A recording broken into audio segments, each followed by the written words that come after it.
So all this narrative of चोर कभी अपना पर्सनल गारंटी देता है क्या? People give you this kind of loan against collateral. They took shares of Kingfisher Airlines.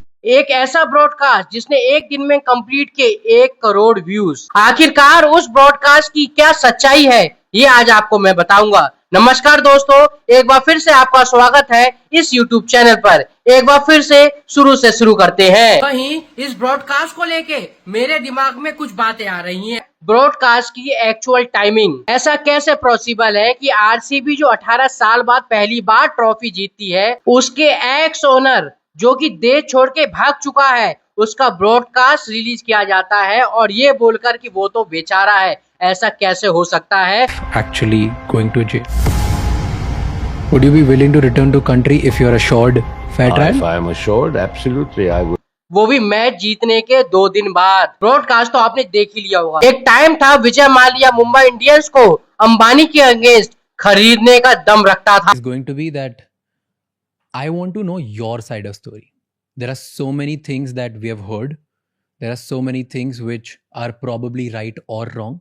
लेकिन उसके बाद ऐसी कौन सी गलती कर दी जिससे इनका पूरा बिजनेस ही खत्म हो गया, आइए जानते हैं। और उस गलती के बाद उनको देश छोड़ के भी भागना पड़ गया। अपने पिताजी के देहांत के बाद विजय माल्या यूपी ग्रुप के चेयरमैन बने। के बाद उन्होंने अपने पिताजी का बिजनेस को चलाया ही नहीं, बल्कि उसको आसमान तक पहुंचा दिया। फिर उन्होंने अपने बिजनेस को अलग अलग सेक्टर पे एक्सपेंड करने का सोचा। उसके लिए सबसे पहले उन्होंने नॉन अल्कोहल ड्रिंक बनाना स्टार्ट करते हैं। फिर स्पोर्ट्स में आने के लिए आईपीएल और एफए कार रेसिंग टीम को खरीदने का डिसाइड करते हैं। I've always loved racing cars.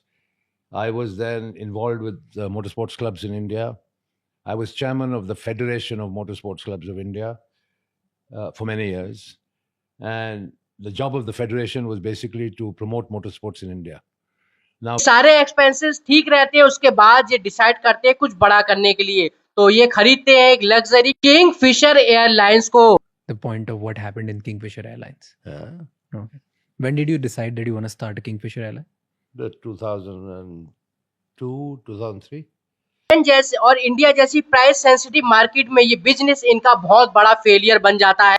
फिर इनके लॉसेस और लोन्स बढ़ते ही जाते हैं और उसके बाद आखिर में 9,000 करोड़ रुपए का लोन ना चुकाने के चक्कर में इनको देश छोड़ के भागना पड़ता है। तो विजय माल्या का छोटा सा इंट्रो था। आइए आप देखते हैं वो ब्रॉडकास्ट एक दिन में बहुत ज्यादा व्यूज के साथ वायरल हो रहा है। उसकी छोटी सी क्लिप देखते हैं और उसके बाद आपको समझ में आने लगेगा कि ये ब्रॉडकास्ट आखिरकार क्यों किया गया था। People would still call you fraud if I have done whatever I could do. if you would have stayed in India and cooperated with banks. Listen, People would not call you fraud. fine. So people are abusing me. Maybe will continue to abuse me. There's nothing I can do about it. That's why I kept quiet for 9 years.